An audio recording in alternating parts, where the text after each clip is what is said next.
Welcome back दोस्तों। मैं दीपक सिंह स्वागत करता हूं डीप मैथमेटिक्स क्लासेस में। दोस्तों, नंबर सिस्टम क्या है? आप देख सकते हैं कि नंबर लाइन पे डिजिट्स और नंबर का प्रेजेंटेशन कैसे होता है, कितने प्रकार के नंबर होते हैं, उनको पहचानने का तरीका क्या है, ये सभी कॉन्सेप्ट चलिए देखते हैं आज के वीडियो में। सबसे पहले हम डिजिट की बात करें, उसमें से सबसे छोटी डिजिट्स आप देख सकते हैं कि 0 है। और इसकी गणना कहाँ से शुरू होती है, ये बात हम थोड़ा सा देख लेते हैं। इसकी उत्पत्ति जो है कहाँ से शुरू हुई, और ये थोड़ी सी जो है इस पे भी निगाह डाल लेते हैं। तो शुरू होता है माया से, माया सभ्यता दोस्तों, और Babylonians, Egypt, Greek and Roman, इन सभ्यताओं के बारे में थोड़ी सी जानकारी ले लेते हैं। उसके बाद हम आते हैं डेसिमल पे, hexa, octa and binary. Finally हम लोग माया सभ्यता के बारे में थोड़ी सी जानकारी ले लेते हैं कि 0 जो है वो आया कहाँ से। तो ये आप देख रहे हैं कि बास्केट बना हुआ है, और माया सभ्यता के लोगों ने इसको डिनोट करने के लिए 0 को की वस्तु नहीं है, ठीक है, नॉट अवेलेबल, तो उस कंडीशन में इन्होंने एक बास्केट का जो है संकेत यूज किया है, ठीक है, सिंबल्स यूज किया है। और ये जो एंशिएंट सिविलाइजेशन है वही जो है कॉन्सेप्ट ऑफ 0 को लेकर पहली बार आ, और उसके बाद संख्याओं को, जैसे वो एक वस्तु है तो एक डॉट से दिखाया गया, ठीक है, ऐसे अगर 5 वस्तुएं हैं तो एक नंबर लाइन से दिखाया गया। तो ये बातें जो है आपको दिख रही होंगी कि ये टोटल जो है 19 और ये एक 20, टोटल 20 संकेत जो है इन्होंने यूज किए। और आगे देखते हैं कि बेबीलोनियंस ने जो है कितने संकेतों का यूज़ किया था। इन्होंने 60 ऐसे संकेत यूज़ किए, और इसका फैक्टर आज की डेट में बहुत ही यूज होता है। इसका फैक्टर देखिए कि सबसे ज़्यादा है, और इसलिए ये नंबर जो है हमारे बहुत ज़्यादा यूज़ का है। 2, 3, 4, 5, 6 से ये कट सकता है, ठीक है, और 10 से भी कट सकता है, 12 से भी कट सकता है, और 15 से भी कट सकता है, 20 से भी कट सकता है, 30 से भी, और 60 से भी। इतने नंबरों से ये क्या है, फैक्टराइज हो सकते हैं, ठीक है।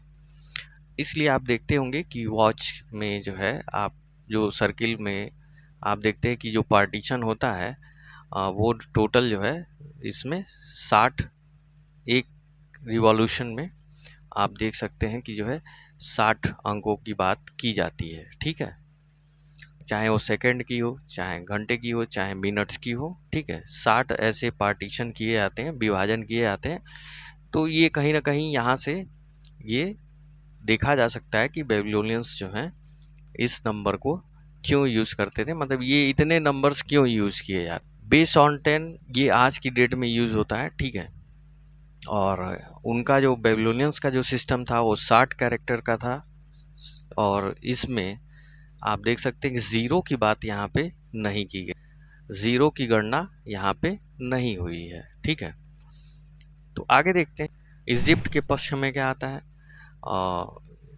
इजिप्ट जो है 9 ऐसे, इसमें टोटल जो है 36 हैं आपके पास। यहाँ पे भी 9 नंबर्स ऐसे दिख रहे हैं, यहाँ भी दिख रहे हैं, और यहाँ भी टोटल जो है 36 नंबर हैं। और उसको देखिए एक एग्जाम्पल यहाँ पे है कि 1328 का जो है कैसे आप इस संकेतों द्वारा लिख सकते हैं, जैसे वो बड़े नंबर को लिखने के लिए यूज़ करते थे। तो यहाँ पे आप देख रहे हैं कि 1000 को ऐसे दिखाया गया है, ठीक है, इस संकेत से। और फिर जो है 300 को यह वाला संकेत यूज किया गया है, ठीक है, यहाँ पे देखिए कि ये संकेत ये यूज हुआ है।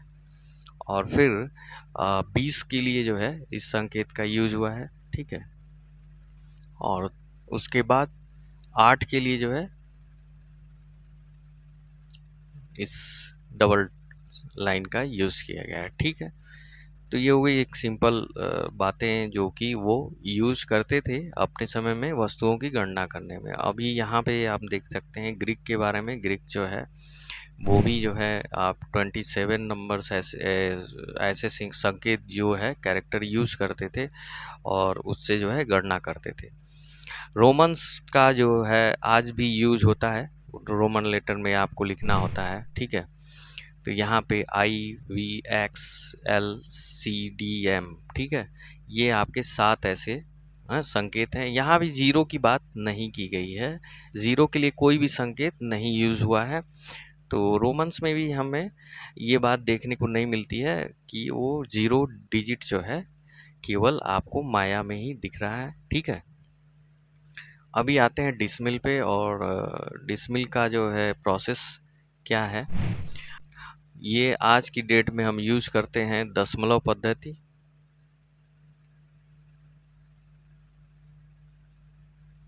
ठीक, दशमलव पद्धति का यहाँ पे आप देख सकते हैं कि इसका बेस 10 होता है। 10 ऐसे नंबर हैं, ऐसे डिजिट्स हैं जो कि यूज होते हैं, ये 10 हैं।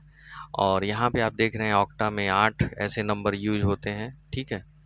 यहाँ बाइनरी में आप देखिए कि कंप्यूटर लैंग्वेज जो है ये ऑफ है और ये ऑन है। तो बाइनरी में कंप्यूटर जो है अपना डाटा जो है इसी कोडिंग में वो करता है, ठीक है। 0 1 के फॉर्मेट में वो डाटा स्टोर करता है। ऑफ ऑन के रूप में हम यहाँ पे गणना कर सकते हैं बाइनरी में, कंप्यूटर लैंग्वेज में इसके जो है 0 और 1 को बस यूज़ किया गया है। यहाँ पे हेक्सा में आप देख सकते हैं, हेक्सा में जो है आपके पास जो है 16 ऐसे संकेत हैं जो कि हम यूज़ करते हैं, ठीक है। ये सब आधुनिक समय में इस समय हम इन चारों का प्रयोग करते हैं और एक दूसरे में इसको चेंज करते हैं। इसके लिए फर्दर आगे हम वीडियो बनाएंगे कि कैसे बाइनरी टू ऑक्टा या डेसिमल टू बाइनरी कैसे चेंज करते हैं, ठीक है, बेस के आधार पे। तो आज हमारी बात हो रही है डिजिट्स की और नंबर लाइन की, ठीक है, जिसमें हम देख सकते हैं कि डेसिमल जो है हमारे पास कितने नंबर्स हैं। दशमलव पद्धति में हमारे पास 10 नंबर ऐसे टोटल हैं, और ये जो है अंक पद्धति में संख्या बनाने में किया जाता है इनका प्रयोग, ठीक है। तो जब भी हम कोई नंबर बनाते हैं, जैसे मान लीजिए कि 25 और ये जो है 2526 है, ठीक है। अब हमने जो है 2 का यूज़ किया, फिर 5 का भी यूज़ किया है, फिर 6 का भी, इतने 3 डिजिट्स हमने यूज़ किए हैं और हमने 2526 वस्तुओं के बारे में दिखाया है, ठीक है, कि हम इस 10 डिजिट्स को यूज करके बड़ी से बड़ी संख्या सरल रूप से लिख सकते हैं। इसलिए डेसिमल प्रोसेस जो है सबसे बेस्ट प्रोसेस है शो करने का, वस्तुओं की गणना करने का, ठीक है, कितने जल्दी हम काउंटिंग को दिखा सकें, ठीक है, बड़े से बड़े नंबर्स को हम दिखा सकें। तो ये रही बात डिजिट्स की, ठीक है। तो यहाँ पे सबसे बड़ी बात एक और है कि ज़ीरो का जो है, जो इस समय आधुनिक समय में, ठीक है, आया कैसे ये ज़ीरो का संकेत, ठीक है। माया वालों ने तो टोकरी से बताया कि भैया ये बास्केट ले लो, खाली है, इसका मतलब आप समझ लो कि वस्तु नहीं है, ठीक। अब ये संकेत आए कहाँ से, अब ये लिखित रूप से, अभी ये संकेत के रूप में हमें दिखाए जा रहे हैं, चित्र के रूप में। और ऐसे जो है ब्रह्मगुप्त ने जो है संख्याओं को प्रदर्शित करने के लिए इन्होंने डॉट का यूज़ किया कि ये जो नंबर है ये 40 है, और ये डॉट का जो मतलब है कि भाई लिखित रूप से इन्होंने ये चिन्ह यूज़ किया था, ठीक है, एक डॉट लिखा था जो कि संख्याओं के नीचे दिए गए थे, ठीक है। और इन्होंने एक और भी बात कही थी ज़ीरो के बारे में कि ज़ीरो एक ऐसी संख्या है जिसमें आप कोई किसी भी संख्या में आप अगर ज़ीरो को ऐड कर दें तो संख्या वही आती है, ठीक है, ठीक है। जैसे आप मान लीजिए आज की डेट में आप 4 और 0 को यूज़ अगर ऐड करते हैं तो 4 ही आएगा, 4 और -0 तो 4 ही आएगा, ठीक है, कोई बदलाव नहीं होता है। तो इसका जो संबंधित नियम है उन्होंने इसको बताया। अब आते हैं, बात करते हैं हम कि शून्य की अवधारणा रिक्तता की अवधारणा है, और ये जो है कॉन्सेप्ट ऑफ वाइड, ठीक है। तो ये माया वालों ने भी बताया था कि भाई रिक्त है, बॉक्स है, ठीक है, रिक्त है, ठीक है। तो ये अवधारणा जो है आपको दिख रही है कि भाई ब्रह्मगुप्त ने डॉट से बताया, आर्यभट्ट ने पहली बार, ठीक है, शब्दों में न कह के अंकों में प्रदर्शित किया इस रिक्तता की अवधारणा को, ठीक है। ये रही बात दोस्तों जीरो की, ठीक है। इसलिए जो है आर्यभट्ट जो है इसके जो है खोजकर्ता ही कहे जाते हैं। जीरो की, शून्य की खोज जो है आर्यभट्ट ने की, ये बात सही है। तो क्योंकि अंकों में बात हो रही है, ठीक है, हम किसी चिन्ह से, सिंबल से या लिख के हम नहीं बता रहे हैं। हमने क्या किया है, डिजिट्स के रूप में इसका प्रयोग किया है। अब बात करते हैं हम डिजिट्स जो होते हैं, ठीक है, वो कैसे दर्शाए जाते हैं, और फेस वैल्यू, प्लेस वैल्यू और एब्सलूट वैल्यू, इसकी जो वैल्यू है वो कैसे मानी जाए। दोस्तों आप कोई नंबर ले लें, जैसे 24 है, ठीक है, अब 2 है और ये 4 है। तो 2 का जो संकेत है वो दो वस्तुओं को ही बताता है, और 4 जो है ये 4 वस्तुओं को ही बताएगा। इसका मतलब इसके जो फेस वैल्यू है वो तो भाई 2 का 2 ही होगा और 4 का 4 होगा, ठीक है। अब रही बात प्लेस वैल्यू की बात, तो जब हम 2 को स्थान के आधार पे गणना करें, ये स्थान जो है यहाँ पे 2 को रखा गया है, तो यहाँ पे 2 जो है कितने बार रखा गया है, 2 जो है 10 बार रखा गया है। टेंस पे है, मतलब दहाई के अंक पे है, तो इसने जो है रिक्तता को पूर्ण किया, ठीक है, 10 बार। तो प्लेस वैल्यू आ गई इसकी 20, मतलब 20 वस्तुएं जो है रखी गई हैं, ठीक है। 2 को 10 बार रखा गया है, तब आके हमारे पास कुल वस्तुओं का जो है ये ब्यौरा आ रहा है। 4 को एक बार रखा गया है, तो इसका जो प्लेस वैल्यू है, ठीक है, 4 वस्तुओं को एक ही बार, एक 4 वस्तुओं की जो टीम है वो एक बार जो है प्रयोग की गई है, तो ये 4 ही आया है, ठीक है। तो ये हो गया आपका प्लेस वैल्यू, ठीक। एब्सलूट कहता है दोस्तों कि नॉन निगेटिव वैल्यू, और ये मॉड वाली वैल्यू जो होती है, अगर n की वैल्यू प्लस में भी है या माइनस में है, ठीक है, तो आप क्या कहेंगे, हमेशा प्लस वाली ही वैल्यू बताएंगे। ये हो गया एब्सलूट वैल्यू, ठीक है, धनात्मक मान। वस्तु तो उतनी ही है, अगर हमारे पास 6 वस्तुएं हैं, ठीक है, और 6 वस्तुएं जो है कम हो रही हैं चाहे अधिक हो रही हैं, तो वो 6 ही हैं, वस्तु तो उतनी ही थी। तो ये कहा गया कि 6 वस्तुएं एब्सलूट वैल्यू आपकी मिल रही है, वो चाहे प्लस में हो, कम हो रही हो या अधिक हो रही हो। आगे बढ़ते हैं, और नंबर लाइन में आप देखिए कि जो है गिनती कहाँ शुरू होती है, 1 से ही शुरू होती है। गणना हमारी 1 से, वस्तुओं की गणना जो है हम 1 से ही शुरू करते हैं, इसलिए हम नेचुरल नंबर को दर्शा सकते हैं कि नेचुरल नंबर जो है 1 से शुरू होता है, ठीक है, 0 से नहीं शुरू होता है, क्योंकि 0 जो है नहीं को बताता है, मतलब वस्तु है ही नहीं। अब वस्तु इसमें है नहीं, तो आप गणना कहाँ से करेंगे, तो गणना तो शुरू होगी आपकी किससे, 1 से ही। अगर वस्तु दिख रही है तो एक वस्तु है, 2 दिख रही है 2 वस्तु है, 3 है, 4 है, ऐसे वस्तुएं जब दिखेंगी तभी तो आप गणना शुरू करेंगे। वस्तु दिख ही नहीं रही है तो आप गणना कहाँ शुरू करेंगे। तो नेचुरल नंबर्स का मतलब होता है प्राकृतिक संख्या, ठीक है। तो जब प्रकृति में कोई वस्तु दिखेगी तभी तो गणना करेंगे, ठीक है। होल नंबर की बात कहता है कि अगर वस्तु नहीं है भी और नहीं भी, तो है और नहीं के शब्द का जो है प्रयोग जो है यहाँ से शुरू होगा और ये पूरा जाएगा। वस्तु नहीं है तो 0 से दिखाएंगे, वस्तु है तो 1 2 3 ऐसे दिखाते जाएंगे, ठीक। तो ये सारे होल नंबर्स हो गए, मतलब सिस्टम को पूरा किया गया, इसको पूर्ण बोला गया। होल नंबर्स मतलब 0, हम दो बातों को कह सकते हैं, वस्तु है और नहीं है। इन दोनों बातों को इसमें रखा गया है, वस्तु है और नहीं है। अब वस्तु कम हो रही है, घट रही है, उस वस्तु है और नहीं है, और फिर एक और शब्द जुड़ गया कि वस्तु कम हो रही है, उन सभी बातों को लेके समाहित करेंगे तो हमको मिलेगा इंटीजर। गणना हम करेंगे इंटीजर के थ्रू, ठीक है।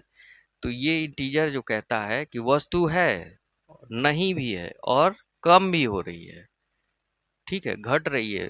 भाई धन घटता भी है, बढ़ता भी है, और धन नहीं भी रहता है। आपके पास धन नहीं है तो आप लाचार हैं, ठीक है।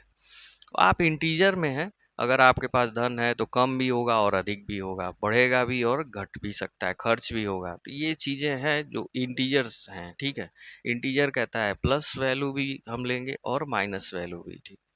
और नहीं शब्द को भी लेंगे, मतलब नहीं भी है यहाँ पे, नॉट, ज़ीरो को भी लेंगे। तो उस इन सारे नंबर सिस्टम पे जितने भी संख्याएं आपको दिख रही हैं, जो शो हो रही हैं, पूर्ण रूप से शो हो रही हैं। क्या हो रही हैं? पूर्ण रूप से शो हो रही हैं, मतलब काउंटिंग में शुरू हो रही हैं। तो ये पूर्णांक की बात कर रहा है, ये पूर्ण की बात कर रहा है, और ये जो है केवल प्रकृति की बात है, ठीक है। तो ये प्राकृतिक संख्या हो गई, और ये पूर्ण संख्या हो गई, और ये पूर्णांक हो गया, मतलब पूरा का ओवरऑल प्लस माइनस नॉट, ठीक है। नॉट मतलब ज़ीरो, ठीक है। तो ये ओवरऑल जो है इंटीजर, अगर आप शब्द यूज करते हैं, इसका मतलब उसके अंदर क्या है, प्लस भी है, माइनस भी है और ज़ीरो भी है, तीनों है, ठीक है।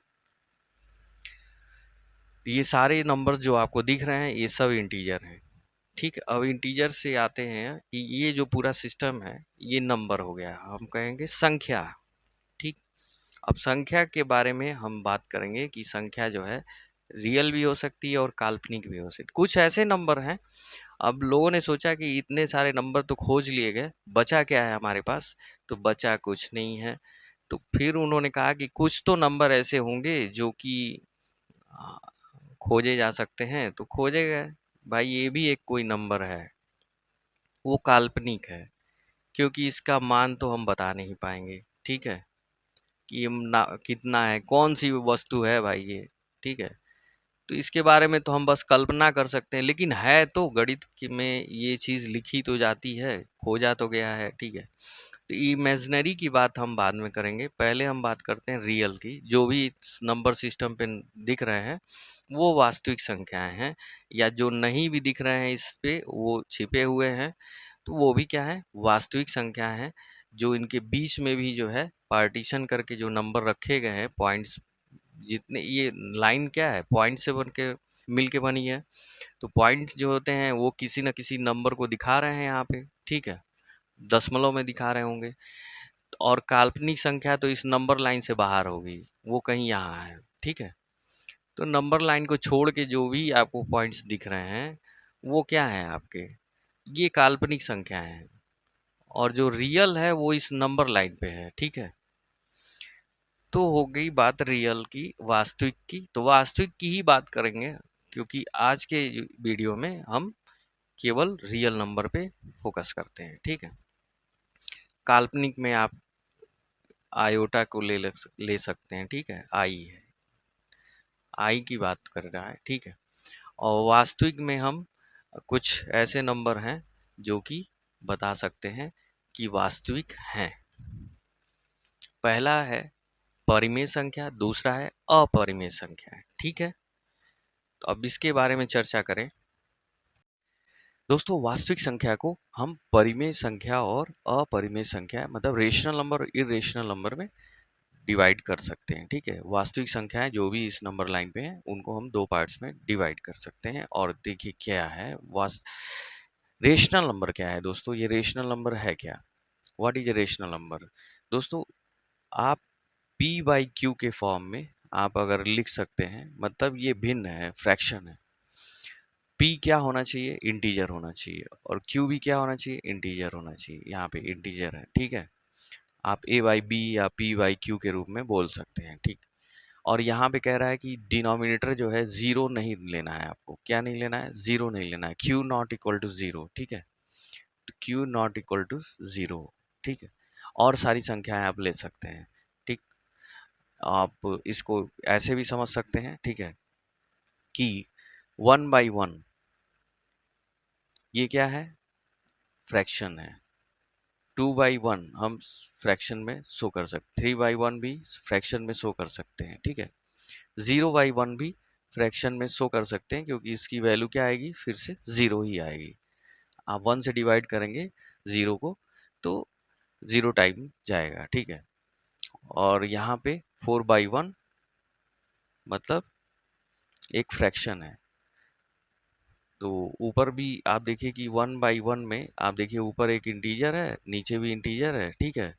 और यहाँ पे ये जो है नॉट इक्वल टू 0 है, पी बाई क्यू के फॉर्मेट में लिख दिया गया, इसलिए ये क्या हो गया, क्यू हो गया। क्यू क्या है, रेशनल नंबर को डिनोट करने का तरीका है, ठीक है।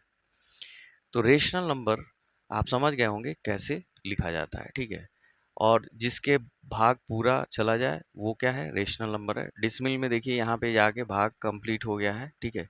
ये किसका है, ये 25/100 आप लिख सकते हैं, या 1/4। तो ये फ्रैक्शन में है दोनों, ठीक। चाहे तो इसको यूज करिए, चाहे इसको यूज करिए। इसकी वैल्यू कितनी आ रही है, 0.25 आ रही है। तो ये p बाई क्यू के रूप में है, और इसलिए हम इसको रेशनल नंबर कह सकते हैं। और यहाँ पे ये रिपीट हो रहा है, इसको भी हम p बाई क्यू के रूप में लिख सकते हैं, ठीक है। इस संख्या को भी हम p बाई क्यू के रूप में लिख सकते हैं, क्योंकि यहाँ पे एक बार लगा हुआ है इसके, ठीक है। कि इसका मतलब ये है कि ये 6 6 6 ये कंटिन्यूअस जा रहा है, ठीक है, डिवीजन चलता जा रहा है। और उसके बाद जो है आप दो और बातों पे ध्यान रखिए। बहुत लोग कहते हैं कि जो है 1/0 क्यों नहीं रेशनल नंबर है। चलिए इसको देख सकते हैं। 1 में आप 0 से डिवाइड करिए, ठीक है। तो ये कितनी बार जाएगा, 0 का टेबल अगर आप पढ़ रहे हैं, 0 1 जा 0। अब देखिए यहाँ पे रिमाइंडर तो फिर वही आ गया, ठीक है। तो ऐसा तो नियम है नहीं अभी तो। इस अगर रिमाइंडर सेम नंबर आ रहा है जिसमें आप डिवाइड कर रहे हो, ठीक है, तो ऐसा पॉसिबल है ही नहीं है, डिवीजन रूल फेल हो जा रहा है। क्योंकि आप टेबल ऐसा पढ़ो कि जो है ये रिमाइंडर जो है 1 से छोटा है यहाँ पे, ठीक है। तो रिमाइंडर शेष जो है आपका 1 से छोटा तो आ नहीं रहा है, तो इसका मतलब 2 टाइम पढ़ो, फिर भी 1 आ रहा है नीचे। 3 टाइम्स पढ़ लो, फिर आपका जो है रिमाइंडर जो है 1 ही आएगा, कि 0 3 जा 0, 0 2 जा 0। तो ये अनडिफाइंड है, ठीक है। ये आप पता नहीं कर सकते हैं कि ये इसका आंसर क्या आएगा, ठीक है। तो ये क्या है, 1/0 क्या है, अनडिफाइंड, ठीक। मतलब ये नॉट क्लियर, मतलब ये क्लियर नहीं है कि ये इसका आंसर क्या आएगा। तो ये फ्रैक्शन है ही नहीं, ओके। तो ये आप कह सकते हैं कि ये q जो है ये नॉट ए q, मतलब ये रेशनल नंबर नहीं है। 1/0 एक रेशनल नंबर नहीं है, ठीक है, ये अनडिफाइंड है। तो इसलिए कहा जाता है कि भाई जो p बाई क्यू है उसमें q को आप 0 के बराबर नहीं लेंगे, और सभी चीज़ें ले सकते हैं। आप यहाँ पे जितने भी नंबर हैं p की जगह रखिए, q की जगह रखिए, लेकिन 0 को नीचे डिनोमिनेटर में नहीं रखना है। ऊपर रख सकते हैं आप, 0/1 रख सकते हैं, लेकिन आप ये काम, इसको एक एक केवल यही एक बंदा है जो कि अनडिफाइंड है, ठीक है। तो उसको इसके डिस्क्रिप्शन में बता दिया जाता है कि q नॉट इक्वल टू 0। तो रेशनल नंबर का जो है सिस्टम क्या है, p बाई क्यू के फॉर्मेट में लिख दो, q नॉट इक्वल टू 0 होना चाहिए। और p और q जो है क्या होना चाहिए, इंटीजर होना चाहिए, मतलब पूर्णांक होना चाहिए, ओके। पूरा अंक होना चाहिए, ऊपर भी एक पूरा अंक होना चाहिए, नीचे भी पूरा अंक होना चाहिए, ठीक है। अब आते हैं हम इरेशनल की बात करते हैं, ठीक है। तो आपके पास मान लीजिए कि √2 है, ठीक है, स्टार्ट। और यहाँ पे आपने कहा कि इसको हम नीचे 1 लिख दें, तो ये तो भाई हो जाएगा, ये इंटीजर है। और ये भी क्या है, इंटीजर है नहीं। क्यों नहीं है, ये डेसिमल में आ जाएगा, ठीक है। √2 की वैल्यू जो है डेसिमल में आ जाएगी। तो आप कैसे कह सकते हैं कि ये इंटीजर है? इंटीजर जो है पूरा अंक होता है, पूर्णांक होता है, यहाँ पे डेसिमल में नहीं होता है। इसका मतलब ये है कि ये कोई भी इंटीजर नहीं है, लेकिन ये तो इंटीजर था, लेकिन कंडीशन रेशनल की कहती है कि p भी होना चाहिए इंटीजर और q भी होना चाहिए। तो इस कंडीशन में हम कह सकते हैं कि √2 एक इरेशनल नंबर है। क्या है? इरेशनल नंबर है। अर्थात इरेशनल को कहते हैं कि आप p बाई q के फॉर्मेट में न लिख सकें। ठीक है, आप p बाई q के फॉर्मेट में जिसको नहीं लिख पाएंगे उसको आप कह देंगे इरेशनल नंबर। ठीक है, जैसे पाई हो गया आपका। ठीक है, अभी एक √2 था। ठीक है, √3 था, √4 है क्या? तो √4 का तो आंसर निकल जा रहा है। तो इसका तो जो है परफेक्ट स्क्वायर रूट निकल रहा है। आप देखिए 2 इंटू 2 इज 2, 2 आंसर आ गया। तो √4 किसके इक्विवेलेंट है? 2 के। 2 को हम 2/1 लिख सकते हैं। ठीक है, और यहाँ पे ये p है और ये q है, इसलिए कि ये क्या है? √4 क्या है? एक रेशनल नंबर है। √4 एक रेशनल नंबर है। ठीक है, √100 भी एक रेशनल नंबर है, क्योंकि ये इसका आंसर 10 आएगा, इसका आंसर 2 आ रहा है। ठीक है, जिसका आंसर न निकल पाए, न परफेक्ट स्क्वायर रूट न हो पाए, उसी को हम कहेंगे इरेशनल नंबर। ठीक है, और एक्सपोनेंशियल वाले फंक्शंस भी इसमें आते हैं। तो आगे देखते हैं दोस्तों कि जो है पाई की वैल्यू जो है, देखिए आप 3.1415 ये कंटिन्यूस जा रही है और यहाँ कहीं रिपीट नहीं हो रहा है। यूलर की भी जो है देखिए ई की वैल्यू जो है 2.71828 ऐसे।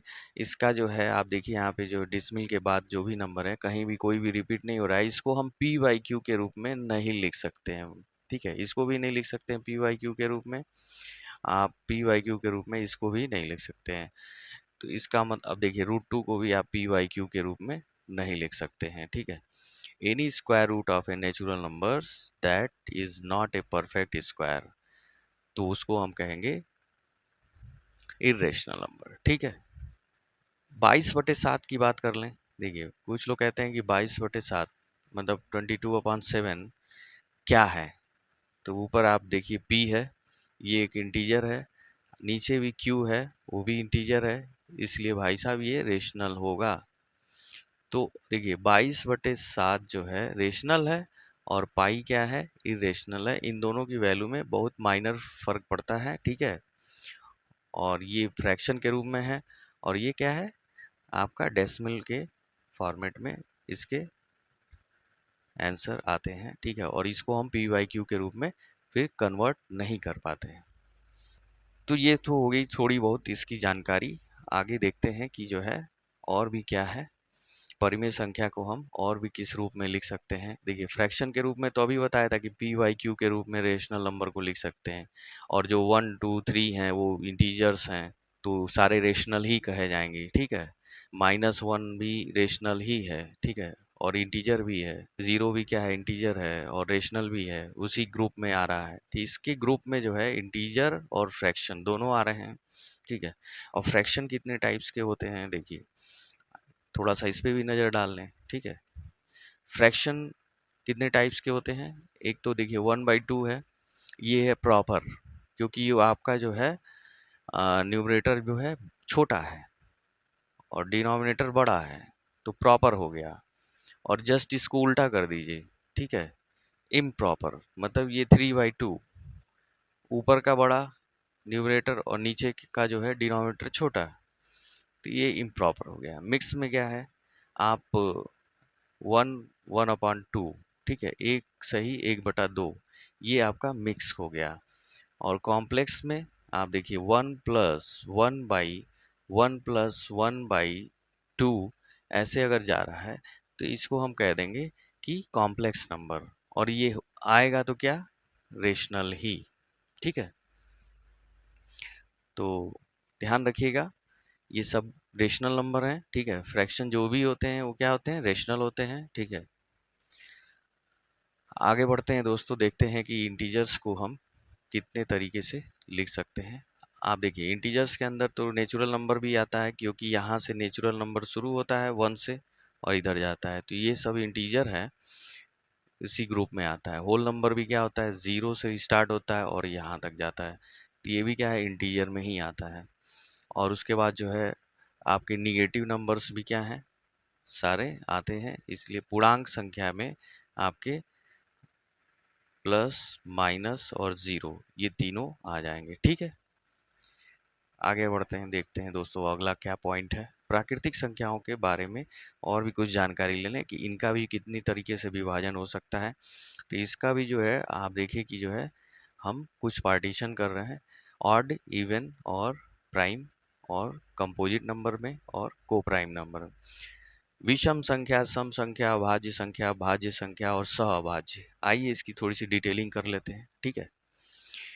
तो हम देखना चाहते हैं कि विषम और सम क्या है, ठीक है। इसका बेस हमेशा 2 होता है। देखिए 2 से जो नहीं कटेगा वो आप विषम में ले जाइए, 2 से जो कट जाए वो सम में आएगा। सिंपल सी बात। 2 से क्या ये कट रहा है, नहीं।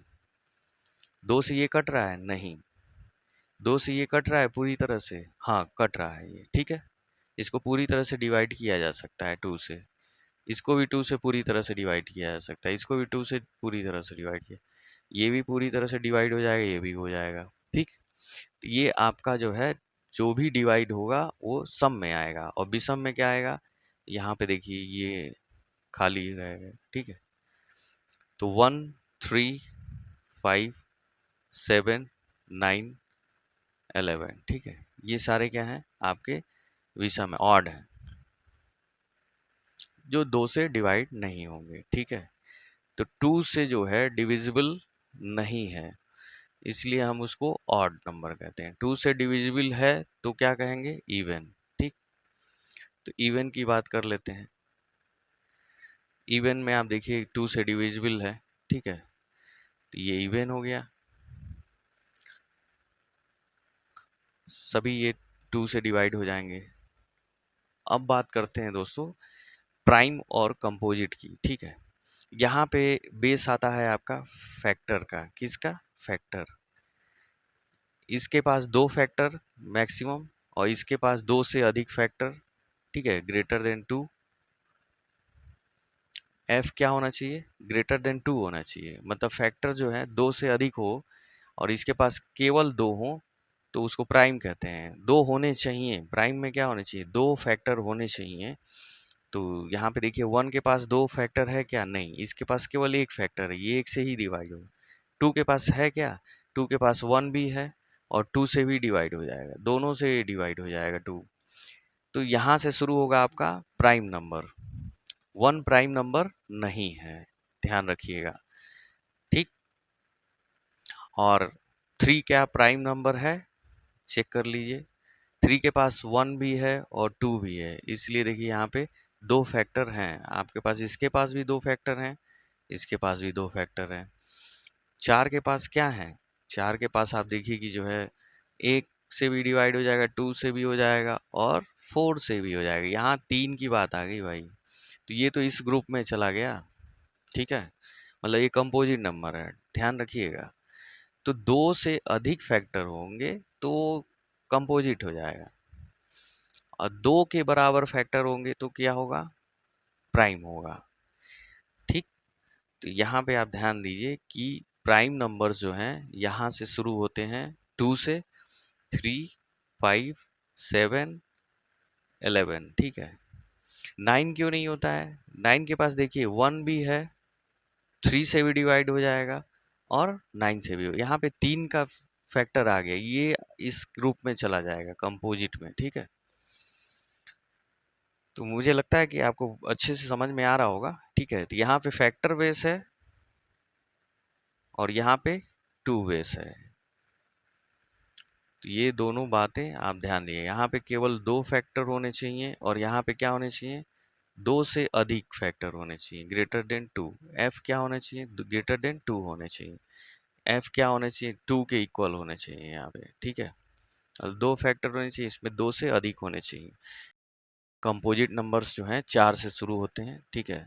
6 से ये शुरू होता है, 8 यहाँ से शुरू होता है। क्यों कंपोजिट नंबर क्या है, देखिए ये 1 से भी, 2 से और 4 से, ये क्या होगा 1 से, 2 से और 3 से, ठीक है, और 6 से भी।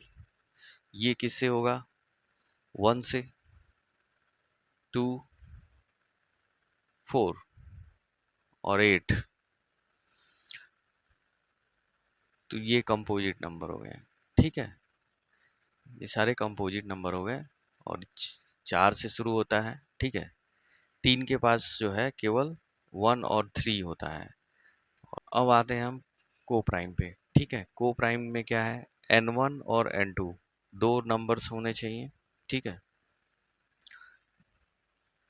और इनके बीच में कंपेयर करना है कि इसका भी फैक्टर 1 हो और इसका भी 1 हो, और कोई भी फैक्टर ना हो। जैसे 1 को ले लीजिए और 3 को ले लीजिए, इन दोनों के पास जो है 1 ही फैक्टर है जो इसको भी काट देगा और इसको भी काट देगा, ठीक है, या डिवाइड कर देगा टोटली, ठीक है। तो कंप्लीट डिवाइड कर रहा है। 5 और 7 देख लीजिए, को प्राइम है, इसका जो है HCF क्या आएगा, हाईएस्ट कॉमन फैक्टर क्या आएगा, 1 आएगा। 7 को 5 से डिवाइड कर लीजिए, 5 एकम 5, 2, फिर 5 से,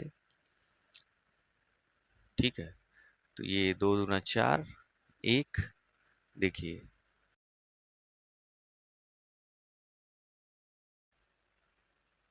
यहाँ पे HCF क्या है, 1, ठीक। HCF कितना है, 1। उम्मीद करता हूँ आपको समझ में आ गया हो दोस्तों। Thank you very much for watching.